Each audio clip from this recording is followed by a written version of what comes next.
In the winter of 1992, Hurricane Andrew tore through South Florida with enough force to level entire neighborhoods, and among the buildings it destroyed was a small reptile breeding facility just outside the Everglades. Nobody counted the snakes that escaped that day, and nobody thought to look for them in the flooded marshland beyond the fences. 3 decades later, that unremarkable disaster is considered one of the likely starting points for one of the most severe invasive species crises in American history. The Burmese python is native to the swamps, grasslands and forests of Southeast Asia, where it grows into one of the largest snakes on the planet, capable of exceeding 17 feet in length and topping 200 pounds. In its home range, the python exists within a web of predators and competitors that have co-evolved with it for millions of years. In the Everglades, it exists within nothing at all. The first python sightings in South Florida date back to the 1980s, likely escapees or releases from the exotic pet trade, which at the time allowed Burmese pythons to be bought and sold with almost no restriction. For years, wildlife officials treated the occasional python sighting as a curiosity rather than a warning. That changed in the early 2000s when researchers confirmed something far more serious. The snakes were not just surviving in the Everglades, they were breeding there and their numbers were climbing fast. A female Burmese python can lay more than 100 eggs in a single clutch, and with virtually nothing in Florida equipped to hunt an adult python, most of those eggs get the chance to hatch, grow, and breed again. Scientists estimate that in some parts of the Everglades, only about 1 python in 100 is ever spotted or captured, which means the numbers wildlife agencies report are a small fraction of what is actually out there. Since the year 2000, more than 27,000 pythons have been removed from Florida's environment, and researchers still cannot say with confidence how many remain. Some estimates put the true population anywhere between 30,000 and 1 million individuals, a range so wide it says less about the snake and more about how difficult this animal is to count.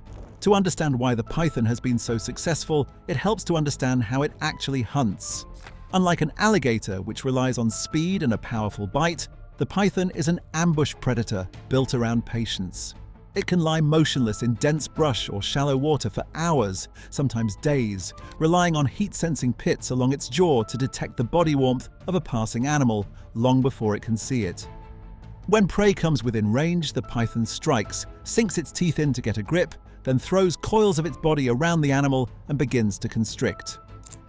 Contrary to old assumptions that constriction works by crushing or suffocation, more recent research has shown pythons tighten their coils in rhythm with their prey's breathing, squeezing harder every time the animal exhales until its heart can no longer pump blood at all. Death comes from circulatory failure within minutes, after which the python unhinges its jaw and swallows its prey whole, sometimes an animal far larger than its own head, aided by ligaments in the jaw that stretch to accommodate almost anything the snake can get its coils around. That flexibility in diet is part of what makes the python such an effective invader. It isn't a picky eater targeting 1 or 2 species. It will take rabbits, raccoons, opossums, birds, deer, and on occasion animals nobody expected it to challenge at all. The clearest evidence of the damage isn't the snakes themselves, since they are famously difficult to find, blending into the sawgrass and hammocks with almost total camouflage. The evidence is in what has disappeared around them. In 2012, a team of researchers led by herpetologist Michael Dorcas published a study that remains one of the starkest documentations of an invasive predator's impact anywhere in the world. The team drove more than 56,000 kilometers along Everglades roads between 2003 and 2011, counting every mammal they spotted, then compared those numbers against surveys taken along the same routes in the mid-1990s, before pythons had established a breeding population. The results were staggering. Raccoon sightings had fallen by 99.3%. Opossum sightings had fallen by 98.9%. Bobcats were down 87.5%, and white-tailed deer had dropped by more than 94%. Marsh rabbits and foxes, once common enough to spot on nearly every drive, were not seen a single time during the entire survey. Researchers running similar surveys along the park's fringes in areas the pythons hadn't fully colonized yet still found substantially healthier mammal populations, a pattern that lined up with the snake's spread almost exactly in both time and geography, which is part of why the connection is considered so strong. These are animals that evolved in Florida for thousands of years alongside alligators, panthers, and birds of prey, and they simply have no instinct for a predator that hunts the way a python does. A mammal that has spent its evolutionary history watching for a lunge or a chase has no built-in response to a threat that never moves until it's too late. One separate study that fitted marsh rabbits with radio transmitters and released them into python territory found that the large majority of rabbits that died within the year had been killed by the snakes, a striking number for a prey species that had coexisted with native predators in the same habitat for generations without collapsing. The consequences ripple outward from there in ways that aren't always obvious at first glance. Raccoons and opossums are major predators of turtle and bird eggs, so as their numbers collapsed, some researchers documented an unexpected rise in nest survival for species like turtles that had spent decades losing eggs to those same mammals. It's a strange silver lining buried inside an ecological disaster, a reminder that removing one link in a food chain doesn't just erase a population, it rearranges the entire chain around the gap that's left behind. Wading birds, many of which are already species of conservation concern, have shown up in the stomach contents of captured pythons, raising fears that the snakes are reaching deeper into the food web than the mammal counts alone suggest. Even Florida's remaining panthers, one of the most endangered mammals in North America, now compete with an apex predator that didn't exist in their habitat a few decades ago, hunting many of the same prey species the panthers themselves depend on. Perhaps the most striking rivalry to emerge from this invasion is the one between pythons and American alligators, the animal that had held the title of the Everglades apex predator for millions of years before the python ever arrived. Both species can exceed several hundred pounds, both are ambush hunters comfortable in the same marshes and canals, and both now regularly cross paths, sometimes with fatal results for either side. Researchers with the Conservancy of Southwest Florida have radio-tracked both hatchling and adult pythons that ended up in the stomachs of alligators, and biologists estimate that in areas where research pythons are being monitored, alligators account for the loss of 1 or 2 tagged adult snakes every year. But the reverse also happens. In one of the most widely circulated images to come out of the Everglades, researchers in 2005 discovered a 13-foot python that had died after attempting to swallow a 6-foot alligator whole, its body splitting open under the strain, with the gator's remains still lodged inside. Photographers and park visitors have captured dozens of similar encounters since. Alligators dragging pythons off through canals, pythons coiled around alligators in prolonged standoffs that can last for hours before one animal breaks away. According to biologists who study these interactions, when a python and an alligator meet, the outcome usually comes down to a fairly simple factor: size, with whichever animal significantly outweighs the other typically walking away, or, in this case, swimming away. For years, the working assumption was that pythons would remain confined to the Everglades and the warmest parts of South Florida, since the species evolved in a tropical climate and was thought to have little tolerance for cold. That assumption has been unraveling for nearly 2 decades, and the evidence keeps getting harder to dismiss. Researchers have documented pythons surviving cold snaps that once would have killed them, and genetic studies suggest that Florida's population may be developing a degree of cold tolerance beyond what their Southeast Asian ancestors had, the kind of rapid adaptation that can happen when a large population with high genetic diversity is put under strong selective pressure in a new environment. The official breeding range recognized by wildlife agencies still centers on a defined stretch of South Florida, running from just south of Lake Okeechobee down to Key Largo and from western Broward County west to Collier County. But sightings confirmed outside that boundary have been piling up for years, and the pattern points in one direction: north. Wildlife officers have documented Burmese pythons in Palm Beach County, where roughly 70 have been captured since 2006, alongside dozens more reported sightings. Along the Treasure Coast, just north of Palm Beach, at least 24 documented sightings stretch back over the past 2 decades. Farther north still, a 12-foot python was captured in a wildlife management area in Brevard County, more than 100 miles beyond the edge of the established breeding range, prompting state officials to note plainly that the location was far outside where the species is currently considered established. Individual pythons have turned up even further afield, with confirmed sightings as far north as Manatee County on the Gulf side and Nassau and Duval counties on the Atlantic side, putting reported python activity within reach of the Georgia state line. Most recently, attention has turned to Charlotte County in southwest Florida, where wildlife officials have identified a new and growing hotspot well outside the traditional invasion zone, a discovery serious enough that it now anchors the state's updated python range maps. The Florida Fish and Wildlife Conservation Commission has been explicit about what that means, warning that the snakes appear to be expanding beyond their longtime Everglades stronghold, rather than simply staying contained within it. Pythons have also begun showing up in places that have nothing to do with wetlands at all.